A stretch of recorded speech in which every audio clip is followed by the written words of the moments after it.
Welcome everyone to Rewind Recap Relive, where legends and rising stars meet. I'm your host Jonah. Hope you had a good Labor Day weekend. I know I did. And I'm here bringing you another fantastic episode of the show, this time featuring Heath and rising independent star Ryan Clancy. But first we gotta get into the winner of last week's giveaway, our next giveaway, and next week's episode. And I'm sure you're all wondering who the winner is for this amazing signed 8x10 by Heath himself. Well, that winner is Griffin Reviews. Congratulations, that 8x10 is going home with you, and we'll be in touch. Next week on the show, we have a great episode coming at you with the Killer Queen, Kristen DeVille, and a very legendary women's wrestler, Mad Maxine. You have the chance to win a copy of Mad Maxine's book, The Chronicles of Mad Maxine, by commenting hashtag R3giveaway down below in this video. That's hashtag R3 giveaway in the full Heath Slater and Ryan Clancy interview, and you will be entered to win that incredible book. Alright, we've taken care of everything we need to. All the boxes are checked off. Now all you guys have to do is please subscribe to the channel. Tons of content on the way, as always here at Rewind Recap Relive, so keep your eyes open for that. Comment down below, even if it's not to end of the giveaway, we always love to hear from you. Like the video, share it around, but more importantly, please enjoy the show. Before we get started today, I'd like to give a quick shout out to our boys over in London, England with Wrestling Rebooked, putting wrestling into submission. A great wrestling podcast which really gives a fresh, unique take on the world of wrestling. I listened to a few of their episodes and I can personally say that they provide a fair view on the current product and definitely keep their episodes very lively. I can't wait to do some work with them in the future, and make sure you check them out at the social media on the screen now.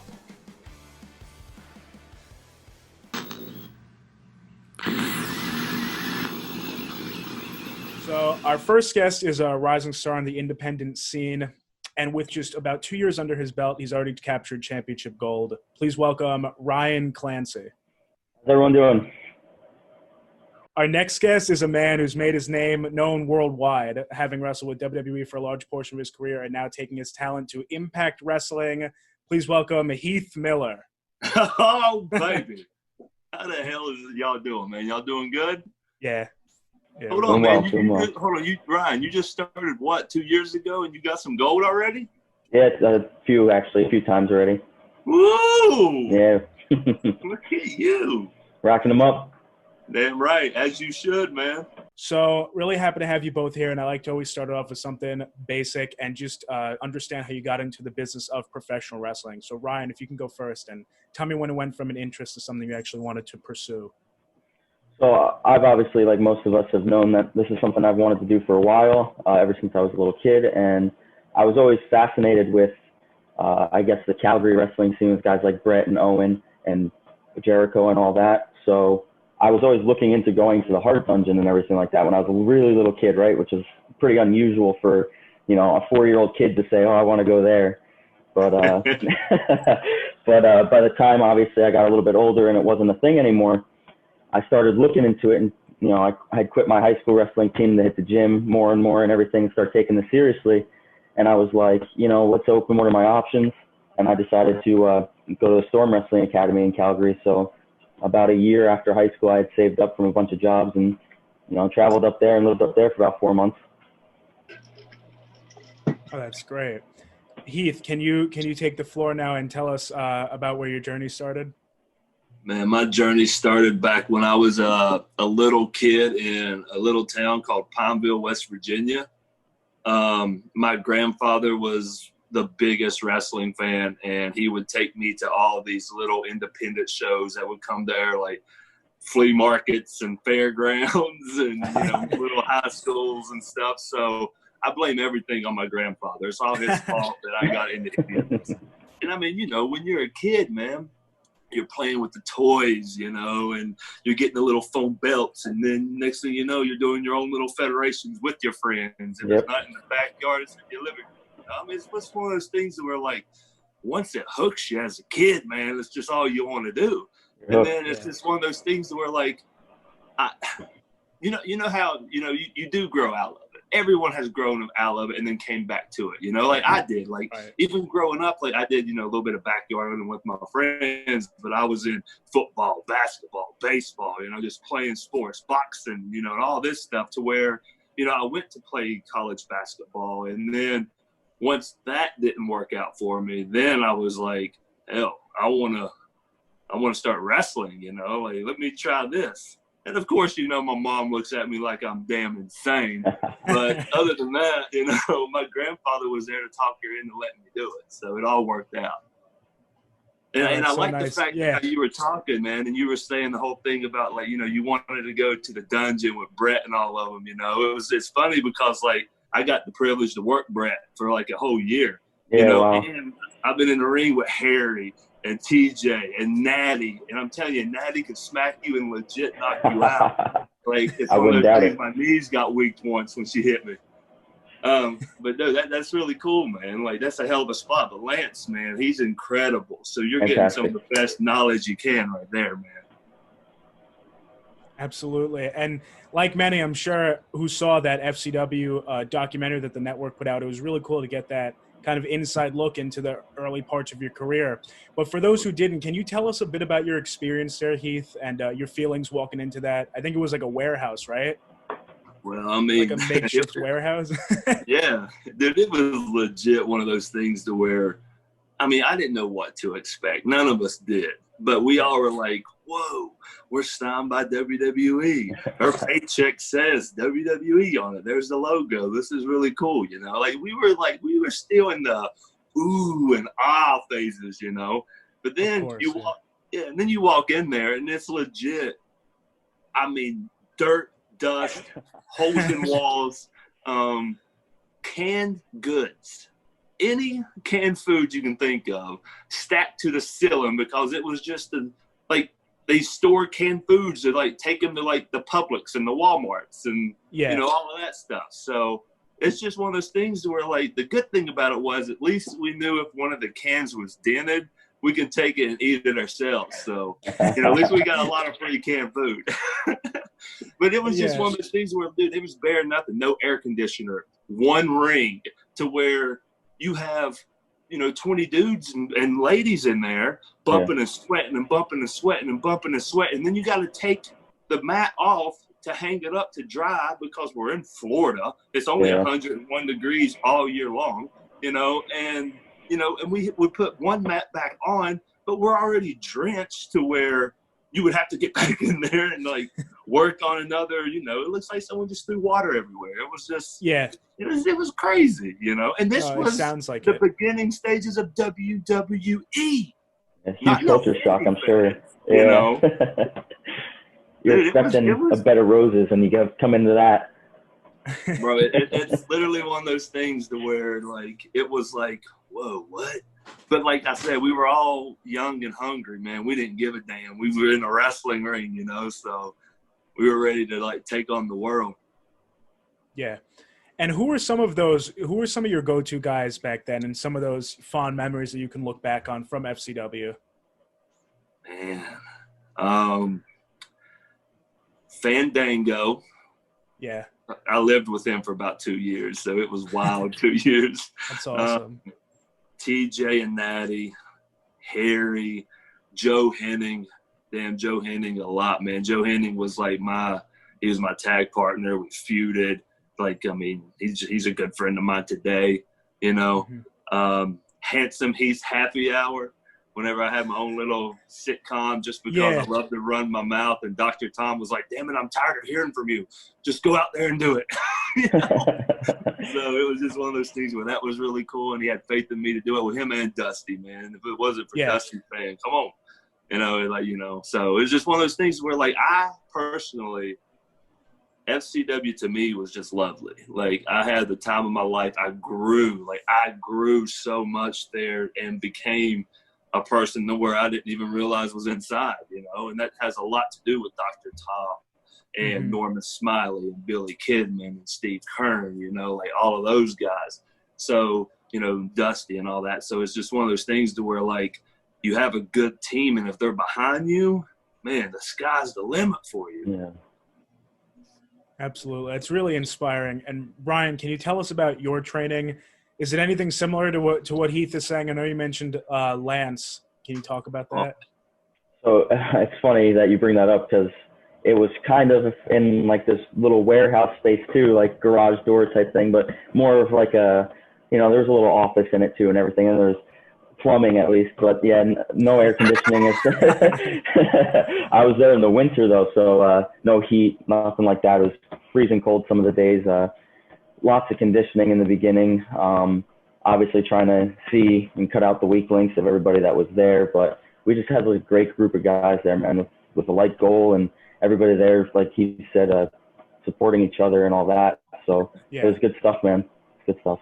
It's always good to have, to me, I always been that guy. Like, I like to lend a hand and stab someone in the back, So it's like, it's one of those things where, like, a lot of people during my career was like, dude, why'd you give people so much? Like, why did you just sell and all this stuff? Well, one, I was like, I'm good at it.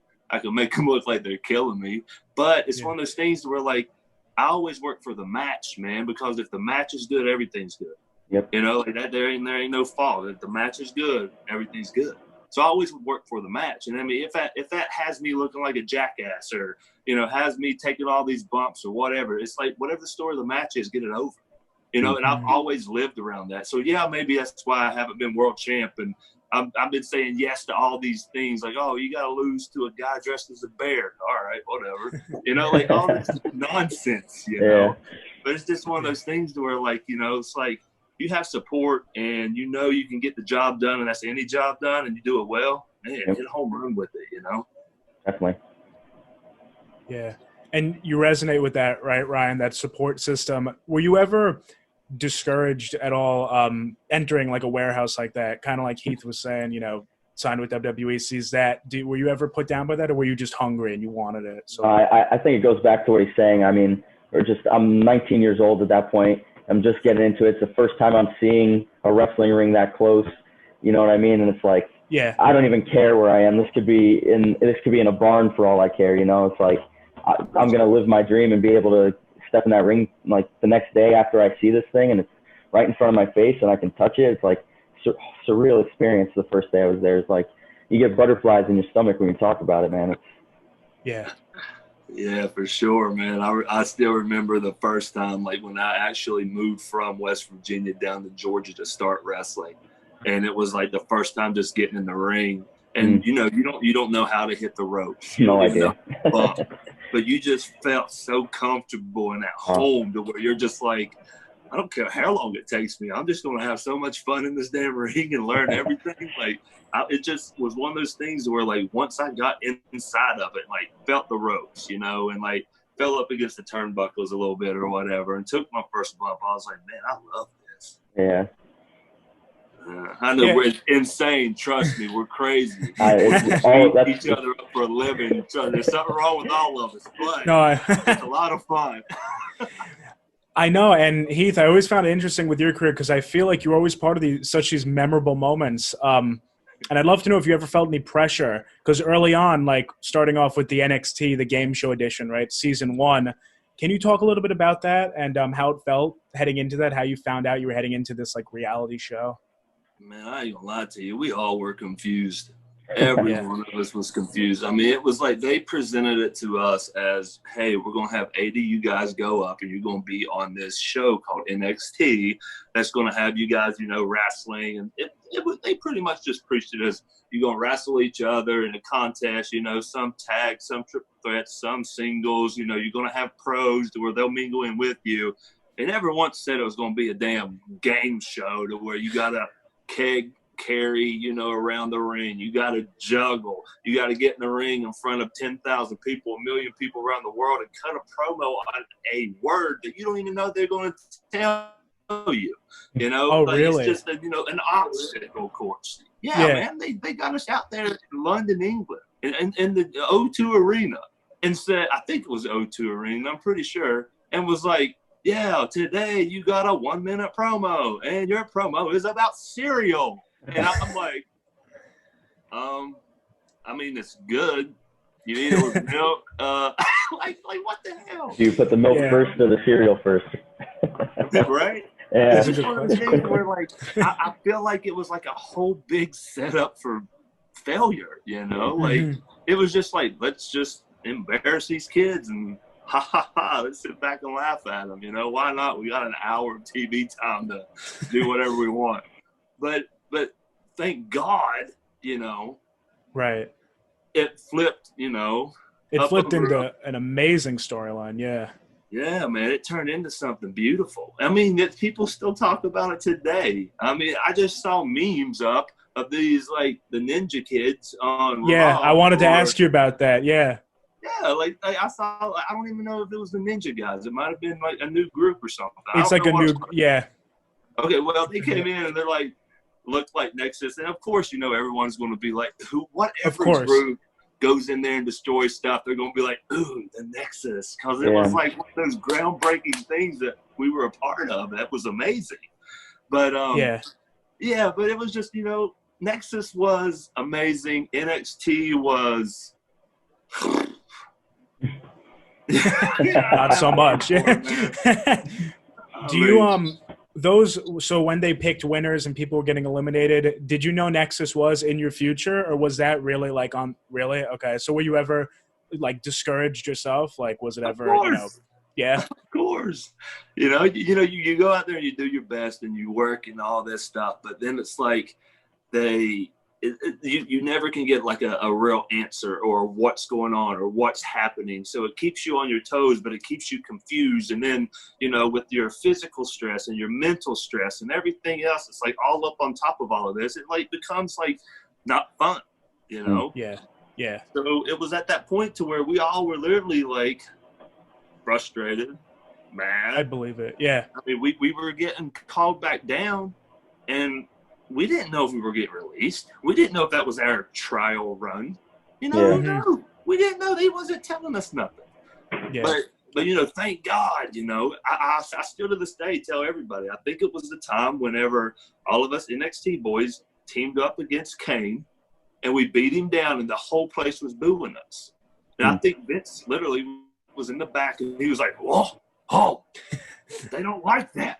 Let's get them all off the show and put them in a group, I still believe that was the time that it happened, because we all jumped Kane, man, and they hated it. And we had a reaction of like, whoa, are they going to like jump over here and beat us up or what, And then you take us doing that to Kane, and you turn us into a group, and then we take out Punk and Cena, and it's like, whoa, we really hate these guys. So, yeah.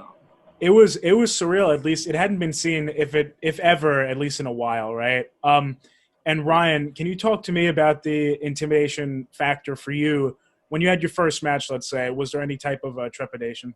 Oh, of course, man. You're nervous as hell. Yeah. I mean, still sometimes, obviously, I'm of the mindset that if you're not nervous when you're going into something, at least a little bit, you don't care anymore.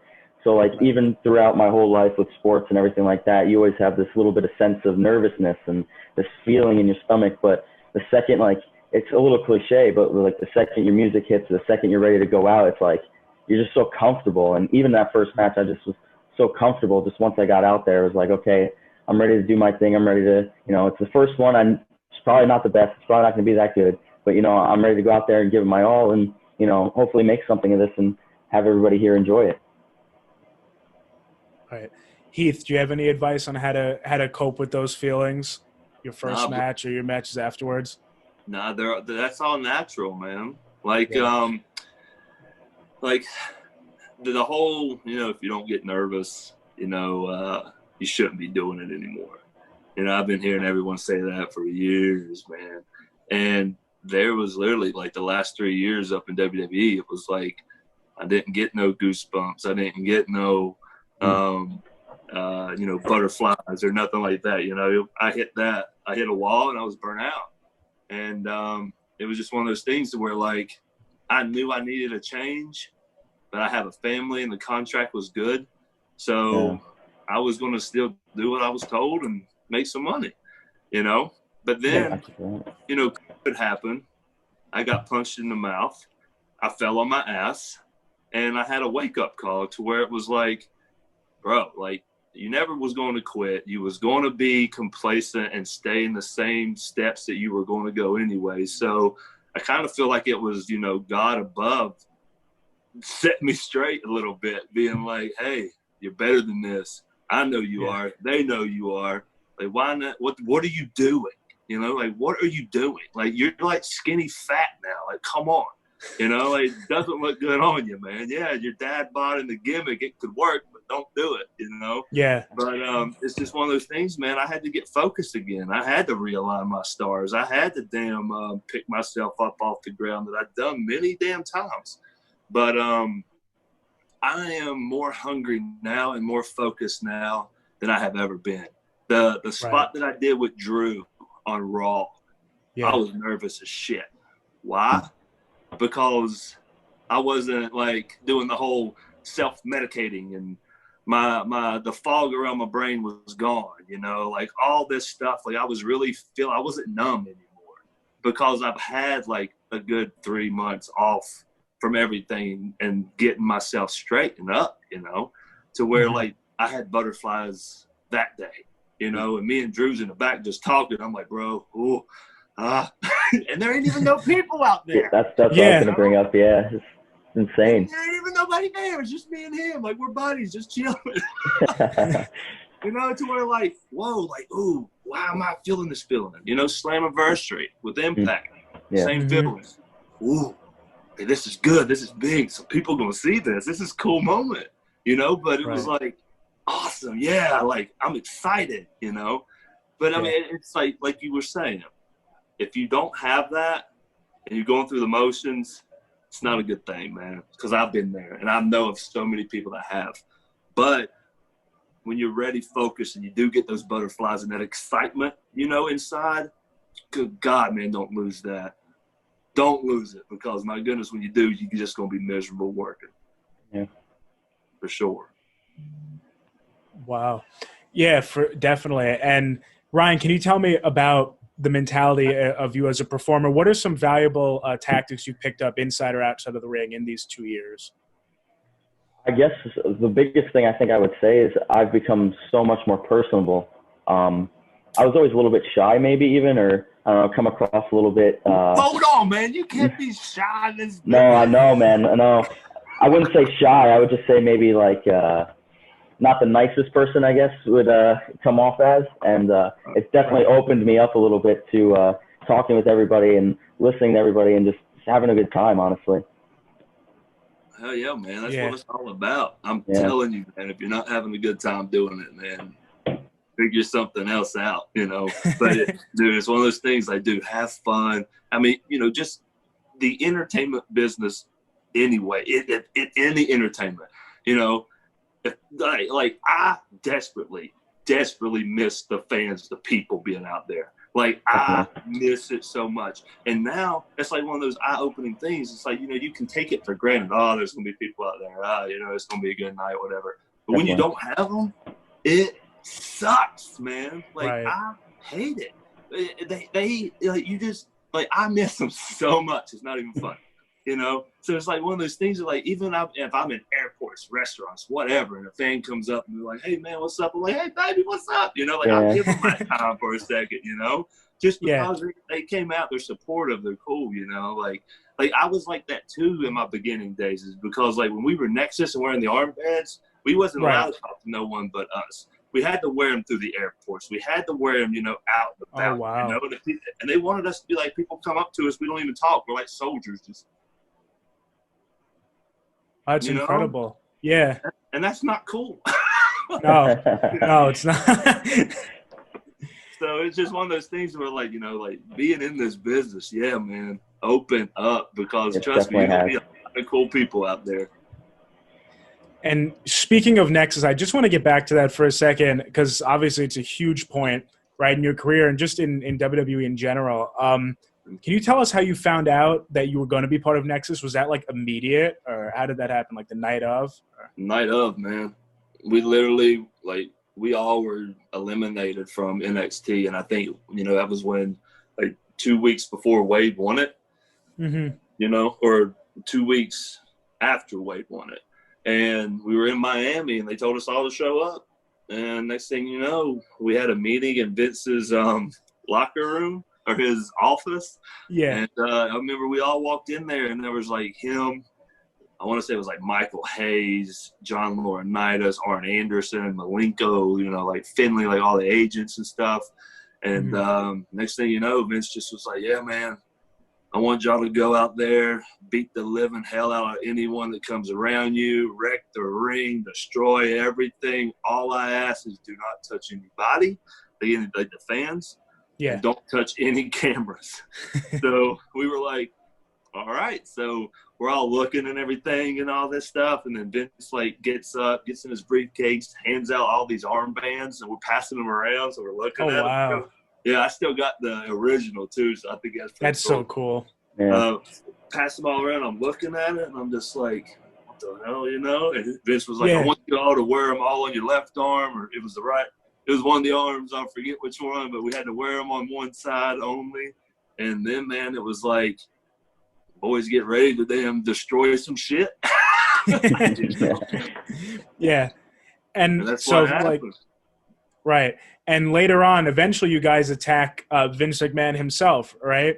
And I was so curious. I've always been curious how that went about, how anyone works with Vince McMahon. Did he tell you guys, like, beforehand, were you apprehensive maybe? Because – well, of course, man. He's like, you know, he's the boss. Exactly. We're like, oh, goodness, we can't really hurt him, you know? But, like, as a man and as a billionaire business owner, he was like, don't hold back. Lay it in. Let's go. So we all were like, is this a trap? You know? Yeah, right. So I would like to say I was the first one to hit him, you know, right? I clubbed him right in the back for him to go down. And I want to say that I gave it a good 72%. You know, it wasn't 100. It's pretty good. Yeah. It wasn't. It was a. You know. It got in there, but it wasn't nothing that no one couldn't handle. Yeah. So. Yeah. But then, like, the only people we were really worried about was Ryback, just because he's a madman, you know. So it was just one of those things. We're like, God, please don't hurt him, you know. but I mean, like, honestly, dude, he's a tough dude. Like, you gotta say it. Like, I mean, he's a tough man. Like, he is. But WWE's his baby, and he thought that this was going to be a good moment, and it was an awesome moment. And I mean, hell, he went with it, man. And I can tell you right now, like, we didn't let up. Like, we gave it to him, but I know I did. I gave 72%. 72%. How'd you calculate that? Is that just that's just the mental rap. The number that came into his head, yeah. No. Ryan, tell me about your biggest struggle thus far in your career. That's a tough one. I guess struggle-wise is a little bit what everybody kind of goes through, is almost like finding myself in a way. Trying to find, like, who I am, I guess, deep down in a way. Because for the most part, I'm just myself. You know, I go out there, I wrestle as best I can and try to be a good wrestler and everything like that, and just do everything, you know, check all the boxes that I can. But that's definitely the thing I struggle with the most is, I guess, portraying my personality a little bit more. Right. And what personality would you say that is? Like, what is your it factor that you try to get to the crowd when they watch a Ryan Clancy match? I would say probably, I guess, like a sympathy aspect, because I feel like just in the way I look and the way I act and everything like that is I really feel that people can get behind me. And that's something that's a little bit more rare nowadays, because it's like everybody just wants to do like a cool move or something like that, and nobody really cares about somebody on like a personal level. And I feel like I can connect much better that way on a personal level with all the people that come out to see me. Yeah. And Heath, do you resonate with that at all? What was your it factor? What did you want people to remember about Heath Slater, or now Heath? That sounded so damn anticlimactic. And now Heath. Yeah, now I know. Do I like, need a last name? Honestly, I've seen what you were doing in with Impact right now, and I think it's entertaining. But I'd go with the last name. I would, because everybody's like, come on, man, be like Heath, or just be Heath Miller, like your real name. I'm like, I don't really know. Well, use your middle name, Heath Wallace, you know? I'm like, Heath Wallace. I don't know. That would be a throwback, right, to FCW. Weren't you Heath Wallace Esquire or something like that? Yeah. So it's like one of those. But then everyone's like, dude, just change Slater to Slayer, you know, like Heath Slayer, you know? Oh, that'd be pretty cool. Brother, I need to do like a little petition type thing. Like, hey, think of the top 5 last names for me, and let's have a poll or something. Because throw up a Twitter poll or something. Yeah, something. I don't know. I think the fans would love that. You know, I can't remember a wrestler ever doing that before. Pick my last name. Pick my name. Help me pick my name. Help me. Who am I? I'm lost. I'm so lost. I've been Heath Slater for 14 years, and now I don't have a last name. But no, man. The whole hold on, what was the question again? I understand it. The it factor. Like, what did you want people to remember every time you went out? Remember about me by man, I don't know, my personality, I guess. The charisma, the selling, the storytelling. Man, I was about to go off rhyming, but I'm not a rapper, so I didn't finish all that. But I just want everyone to know me as a good worker, man, an entertaining, good worker, good human being, you know? That's what I was like, you know? But then again, some people might remember me with the long hair and think I'm a damn, you know, shithead, or, you know, and other people might know me because, like, you know how you talk about finding yourself? Yeah. You know, dude, 14 years later in my career, I'm finally finding myself. I know, it's tough, definitely. And think about this.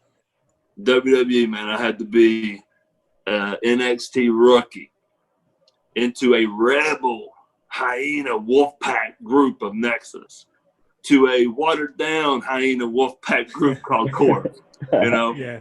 And then from there, I was a one-man band. To a one-man rock band, to a one-man southern rock band, to a one-man band, to a three-man band, like a rock star for like 3.5 years. And then from the rock star thing, I went to a social outcast, to where I don't like people now, you know? And then from there, I became a free agent, to where it was a lot of fun and all that stuff. And then I'm a guy with kids that has 20-some kids, white trash trailer park living, like, man, like, you think I'm confused a little bit, right? Yeah. So it's one of those things where, like, dude, it's like you if you can be who you want to be and find yourself and find that niche, man, try to stick with it as much as you can, because now, after all these years, like, I'm actually, like, being who I want to be a little bit, you know, because, like, I think I am entertaining. I am funny. I'm not a little dude. If you want to try to test me, like, we'll go. You know, if you whoop my ass, you're going to feel some of my punches tomorrow. I guarantee it. You know, it's like, I don't want to be that little pretty boy shaking his hips and hair no more, you know? It's like, I'm a grown-ass man. Like, I'm going to go out there, I'm going to fight you, you know? And if I want to beat you up a little bit and shake my hips and woo, I will, you know? So it's just one of those things where, like, I'm finally now being like, dang, this is how it is to just be comfortable being who the hell you want to be. Because I've always had to play a part, you know? So if you can find yourself, you know, starting out like how you are now, because you're going to go through stages, man. That's just life. That's life in general and life in wrestling. You're going to go through these stages. Some stages you're going to love. Some stages you're not going to like. But it's always going to be in passing. You know, it's like that damn roller coaster ride. You got your ups and downs, man, and you got your loops in there. But all in all, man, like, if you find yourself, just stay true to it. And Ryan, so triple WA Extreme Champion, right? You're still the champion, technically.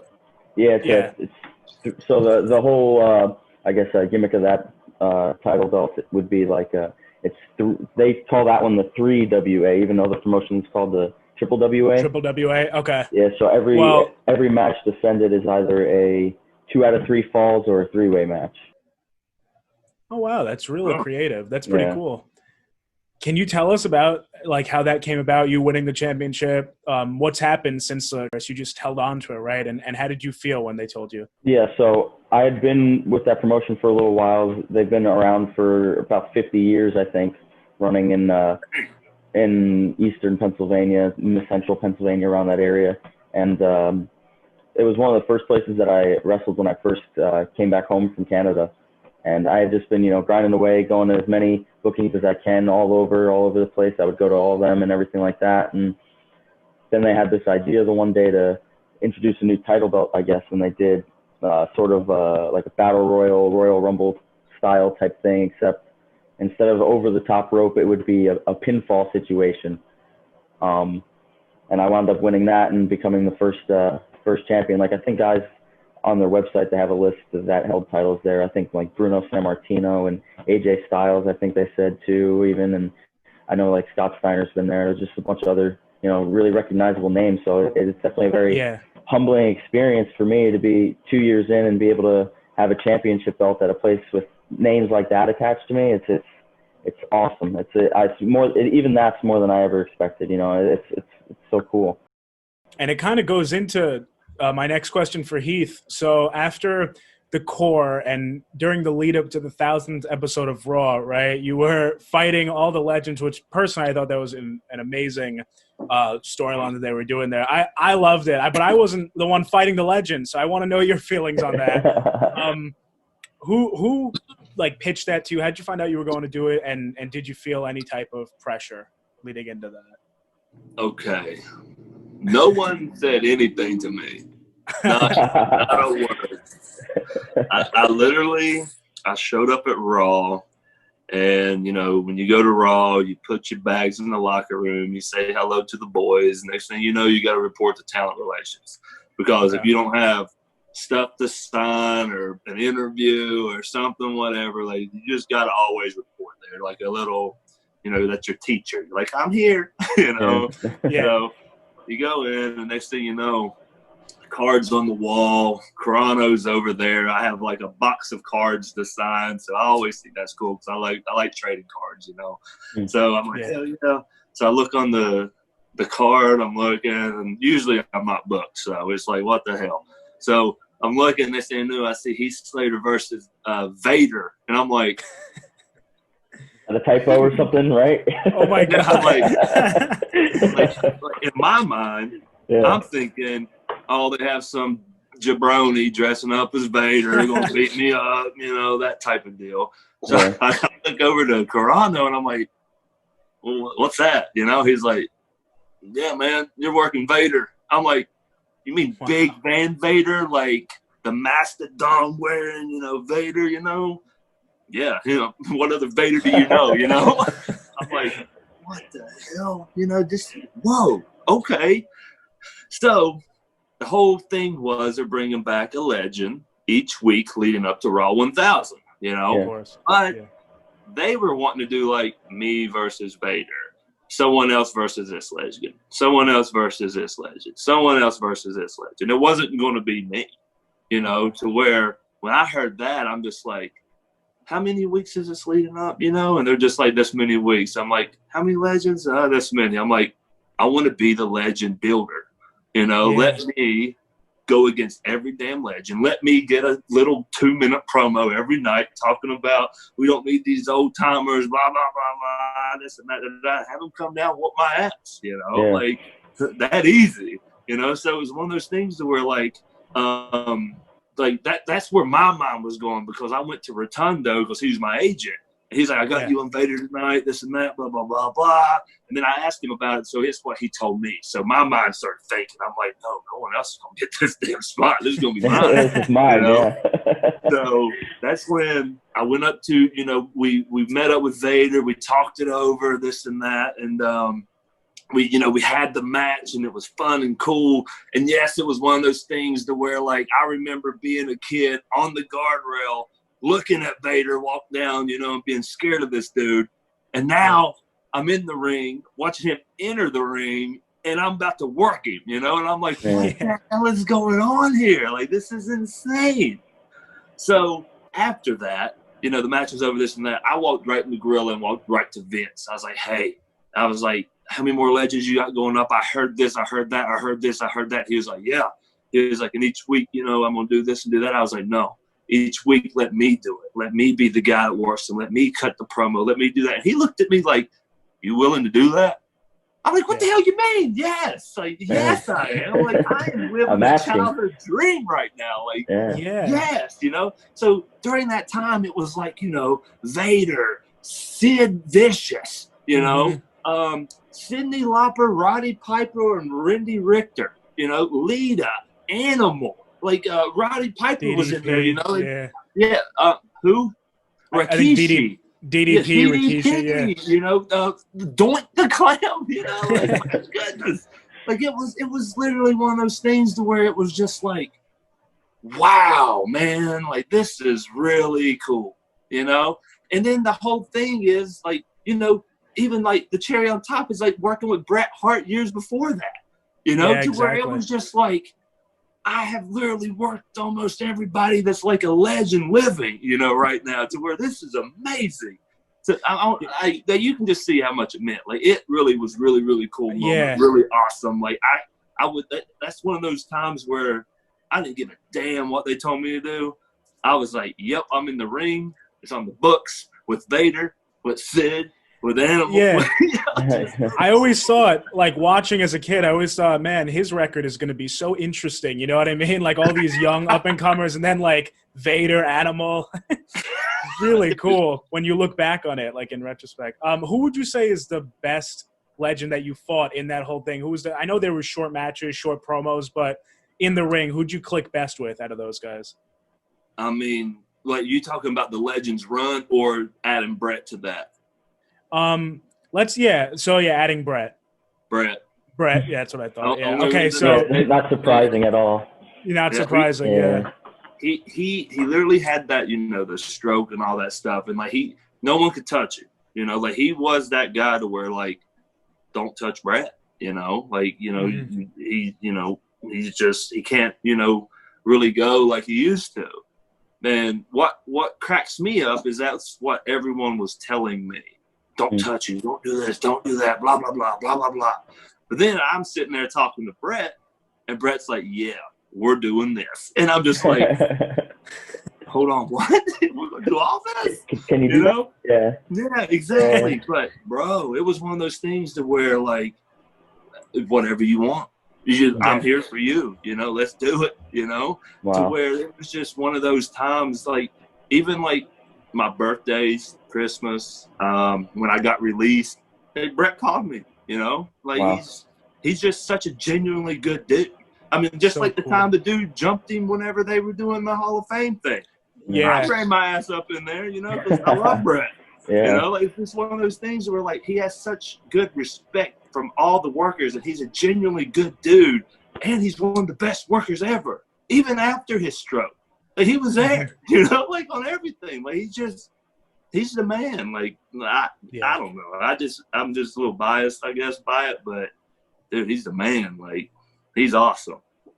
And Rikishi's really cool too, man. Rikishi was so easy and fun to work. I just didn't like his ass. I believe it. In my face.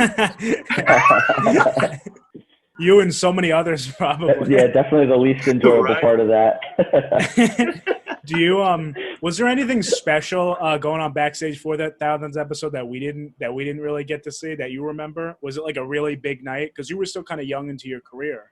Yeah. I mean, leading into Raw 1000, whenever it was me and Lita, and the next thing you know, it was like APA came out, and I tried to run away, and then all the legends come out. I mean, I still got a picture up, with me on my back looking up at the stars, but every one of those legends are in the ring looking over me, to where I'm like, whoa, like, who else could say they've been in the pit, the same ring or picture with all these dudes, Exactly. Same time, not even too. Yeah.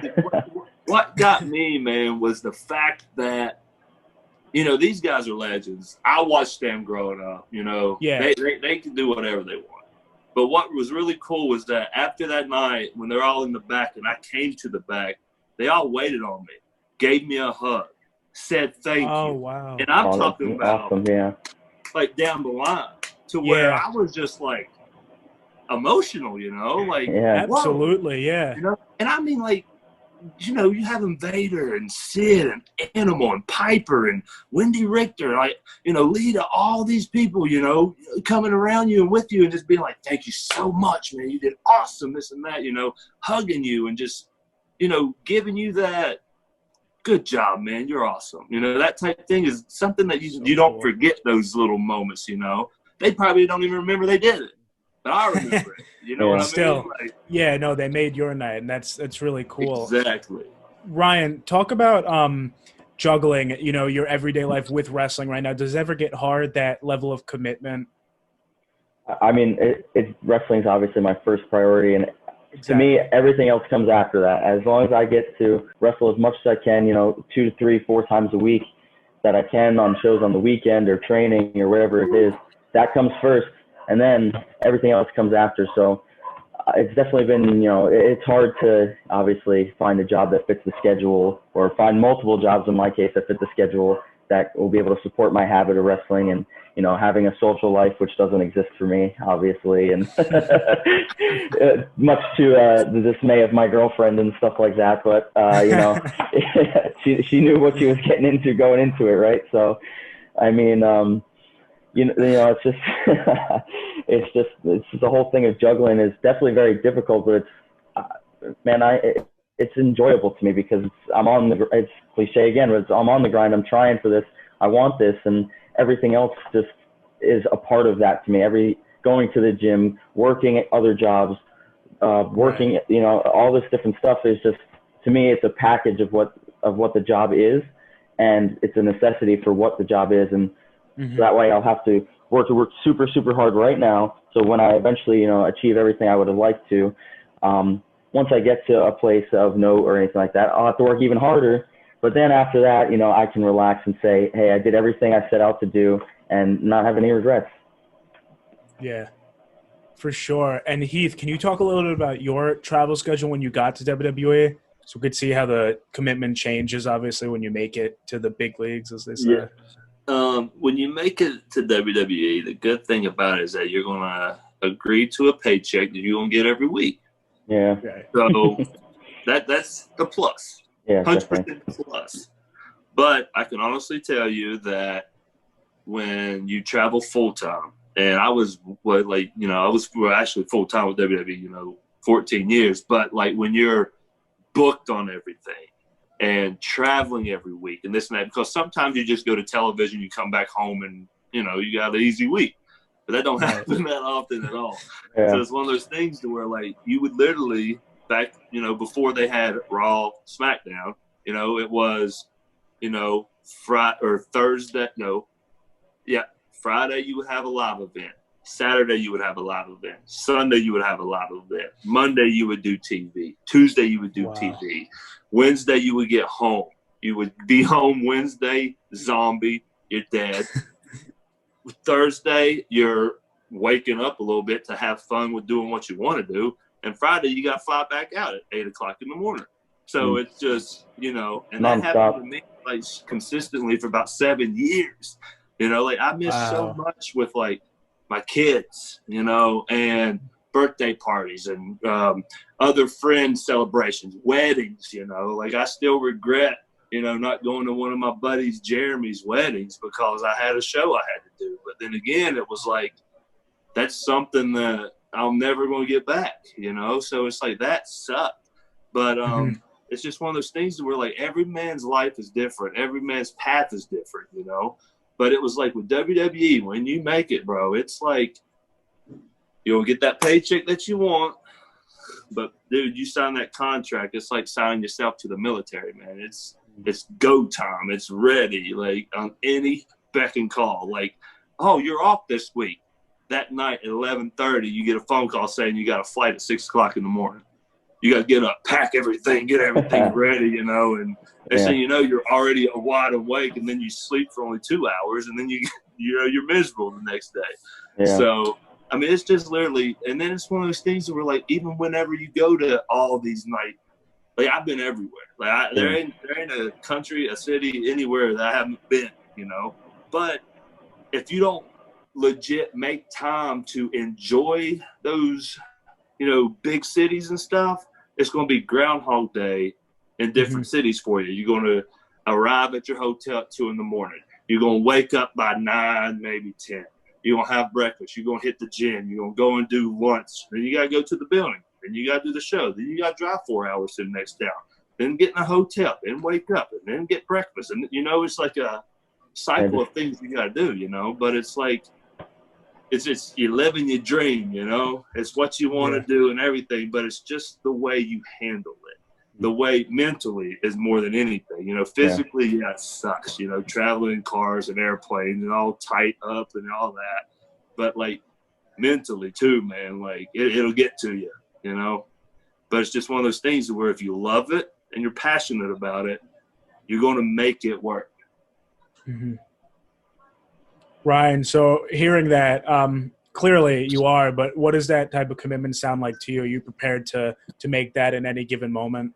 I mean, you kind of know, I guess, sort of a rough outline of what Heath was saying going into it.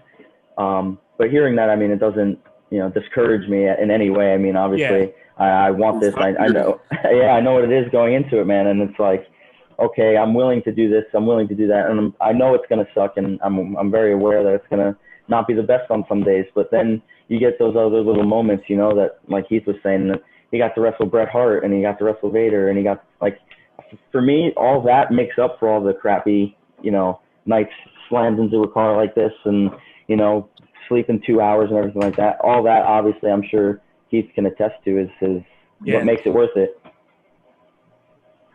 Absolutely. And Heath, so speaking of another notable thing that you had going for a while was the I Got Kids, right? That was a big thing. And I want to know how that came about. Was that because it almost seemed like it was on the fly, or did you and Brock kind of talk about it beforehand? No, it was one of those things to where, like sometimes when you get a script from the writers, you tend to forget shit, So when I'm that guy, it's like, what do you want me to hit? Let me say it in my way, and it will get over with me and the fans and everyone else better. But if you try to have me memorize all this crap, it's not going to come off well. So, I guess during the promo, Heyman was saying a line, and my brain didn't catch it, so I just started spitting shit. So I just remember saying, that, all these people here knows I'm going to get my ass whipped. I know I'm going to get my ass whipped, but I have to do this. I got kids, damn it, like that. And I guess as soon as I said I got kids, instead of I've, the proper way of saying it, I've got kids, Vince just thought it was a gold mine. And it was like, yeah, look at that country boy out there just saying, I got kids, So that's exactly how it went. And then at the end, I guess Brock thought it was cool to say, I don't give a shit about your kids. That was one of those where I stepped back. I just want to come in with a headbutt. But yeah. So how is it working with somebody like Brock? Is it nice? Is it an experience? Let me say that he's the Terminator. I mean, literally and physically, he's a beast. But he is one of those guys, he'll talk to you. He's cool. He's always been cool with me. That's great. I've always talked to him. He's always shook my hand. We've always been, cordial. I don't have nothing bad to say about it. But it is one of those things to where in the match and in the things, he'll literally tell you, I don't know what I'm going to do. Just be ready. And then you're hearing a beast say this, and you're like, oh. Yeah. Can you at least give me an Iggy?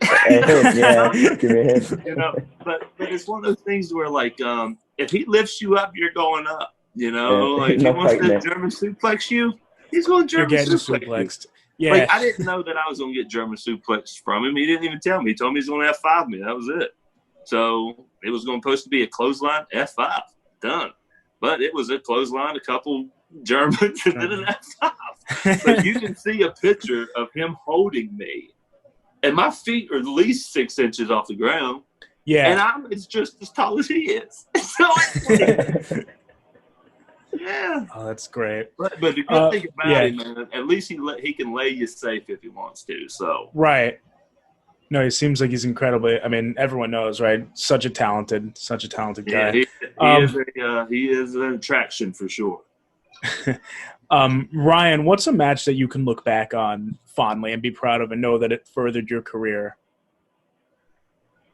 So it was one of my first matches at NYWC out on Long Island, actually. Okay. I was there for maybe a month or two, right? And I had done I did a battle royal. That was just like my first time there, you know, getting to meet everybody, all that kind of stuff. I did a tag team match, I think, just a random thing with somebody else the month after. And then after that, I guess they saw some potential in me, and I was in a number one contenders match for their heavyweight title in a fatal four-way.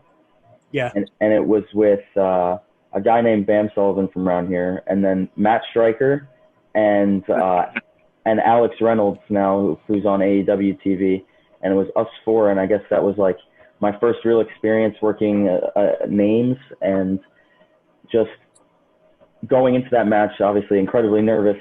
And once getting in there, it's like, man, I walked out on the stage that they have there, and I was like, I know I belong in this, man. I was so comfortable. Everything was there, all the timing, all that. And I was just super, super comfortable, especially knowing with guys like that in there. And it was just a very reassuring moment. But that one so far has definitely been, that was the first instance to me where it was like, I know I'm on the right path. Yeah. Oh, that's great. So it really clicked. And Heath, so I want to save the best for last year. So you shocked the world. You mentioned earlier at Slammiversary, right? So congratulations on the big debut. That was great. And the first thing that I want to know is why not AEW with so many people going there? And, of course, a lot of talent did go to Impact on that night too. But why for you was it Impact and not elsewhere? Well, it was for me, like, I got buddies there. I got buddies that were going there, you know, and it was one of those perfect lining up moments, you know, because, you know, everyone got hit hard with that whole, you know, speaking out thing, you know, and then like, a lot of people lost jobs, a lot of people went other ways, and then Impact literally was left with like, you know, not that much.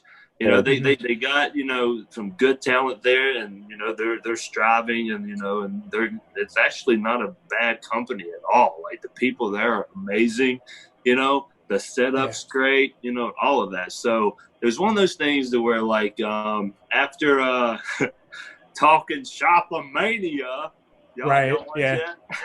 No, I saw a lot about it. I don't know. It was something else. Let's say that. But, you know, just talking to a lot of people and all that stuff. And then, you know, everyone's deal was up on the 18th. And it was one of those things to where, like, hey, man, let's all go in and have a good time. Let's have some fun with it, you know. That's so, great. You know, Gallows and Anderson was, you know, and Rhino all were like, come on, man, do it. Come on, you know, let's talk to this. Let's try this. So, you know, they talked me into it. We did it. I thought it was awesome. I wanted to do it. I had this like little bucket list, you know, that I've never got the chance to do because like I was on the Indies for like a year and a half. And then I got signed to WWE in the Farm League. So it was like, I didn't get to do anything I wanted to do, you know? Right. And I thought, well, shoot, I'm already here. Let me just keep going, you know? So, you know, 14 years later, I finally get the chance to do, like, my bucket list things. And, you know, an Impact, you know, is one of the things on my bucket list. So it was one of those things that, to me, it just lined up very well. It had a great reaction, great, you know, showing and everything. It had good responses. And, you know, I'm still going to do some work with them. Am I signed? No. I haven't signed a contract. I'm not signed to nobody. I'm a free agent. That's real. That free agent is okay. Yeah, it's real. But I'm not locked down to no one. You know, I'm going to Impact, working with them because I like them. I like the people there. I like the staff. You know, I mean, hell, why not? You know, it keeps me out there too. But then again, you know, if ROH says something, or if AEW says something, or if this guy says something, you know, and all of that, it's just one of those things where, like, let's have some fun. So we could see Heath popping up many different places then, possibly, right? You 100% could. Yeah. That's a fact, you know. That's a proven fact. And how do you see that it, being with WWE for 14 years, how do you see that Impact's, you know, mentality differs? Is there any, you know, huge contrast that struck you out of way? There's a lot of young kids there, man. Yeah. Like there's a lot of young kids. One of the kids told me that I entered through MSG in New York as Nexus, going through the crowd. He reached out to tag me. I'm not going to mention who the kid is. He probably already he already knows I'm talking about him if he listens to this. He reached out to try to tag me, you know, like touch me, and I just pushed him down in the seat and made my way over the guardrail into the ring. And then we probably beat up Cena or something. But it was just one of those things where, like, he reminded me of it. And I'm like, are you sure that was me, man? That doesn't sound like me. He was like, you were the only guy in Nexus with long red hair. And I was like, yeah, that was me, man. Yeah, it wasn't the other guy in Nexus. No. Yeah. So it's like one of those things where, and he was 13 at the time. So, wow. You know, so it's like there's that gap, you know, there's the young kids and then you got your guys that's been there forever. And I'm like, I guess I'm here, like I'm one of the new kids there, but I've been around for a long time. Like, I don't know. Right. I don't know. I just know you're like right in that middle. Yeah. You've got the experience edge, but there's still some guys who are in there a little longer, right? Oh yeah, man. Yeah. And so you kind of already answered, but do you have, because we could see you popping up anywhere, do you have anything in mind specifically for your future in Impact Wrestling? I would like to tag back up with Rhino. Okay. And why? Just because I want to enjoy that and everything. And then after that, I mean, I wouldn't mind to go after the Impact title with Eddie, because Eddie seems like he's a hell of a talent. You know, he's a good worker, and I feel like me and him can tear the house down. I mean, just for shits and giggles, I would love to be the X Division champion. So cool. Yeah. You know, I think the title looks really cool. So, hell, why not? You know, I just want, dude, being honest, I ain't gonna lie. I want to have some fun. You know, I want to go out there, have some fun. I don't care who it's with. I just want to kick some ass and have some fun, man. It's a great mentality. And Ryan, what do you see for your future? Real open-ended question. Where do you want to head when things get better, of course? Right now, first priority is obviously just getting back in there with a bunch of fans, you know, around there supporting me. Like Heath was saying, like just that aspect of it not being there is definitely huge. I mean, thankfully for me, I've been back in the gym and back in the ring and training for about maybe 3 or 4 weeks now. So that's sort of, you know, like got me back into the swing of things, but it's not the same. Not many bookings are popping up around yet. A lot of outdoor shows. It is open-ended, like you said, of what the future actually does hold, but either way, I'm excited for it, man. I'm excited to get back out there. I'm chomping at the bit. I just want to get back out there, man. Brother, that's the same way how it is here too, man. It's like if you do some indie shows or whatnot, it has to be outdoor. You know, it has to be, you know, a capacity of 100 or 200 or 150 or whatever. Same stuff here, man. And there's not a lot, you know, there's not a lot popping up, you know. So it's just, I feel your pain there. That's one of the things to where, like, what got me, man, was that I didn't realize once WWE would release you that you can just start going and working indie shows. You know, that's not televised. So, you know, we all could have been getting double paydays for about 3 months. Yeah, geez. They don't tell you that getting out of it too. They're like, oh, by the way, you're good to go on as long as it's not televised. I bet exactly. They didn't tell you at all, probably. No, I had no idea. Heath, do you have any wise words for Ryan as he moves forward in his career? Brother, I can just, and you probably heard it from all the other old timers and whoever's been wrestling ahead of you, man. Like the one thing that you honestly need to stay focused. Don't lose the focus, you know. And you know you're young. I mean, you know you got to beef up. You know you got to get in shape. You know you got to look great. You know, and then later on in life you might get married. You might have kids. You know, and then wrestling is going to be one of those things where it's like turns into a job more than fun, you know, but it's one of those things, you know, keep your head straight, keep your nose clean, and always have goals. Always do the next right thing, man. Like, that's the way I look at it. Like, you know, I was living for me, having a good time, rocking and rolling. I got married. I got kids. Life damn changed. And it will. just like real life and wrestling life. It all changes. It's Yeah. just one of those things to be like, be prepared, be ready, but don't ever lose focus, man, because once the focus is gone, you're going to get lost. I got lost before. I lost the focus.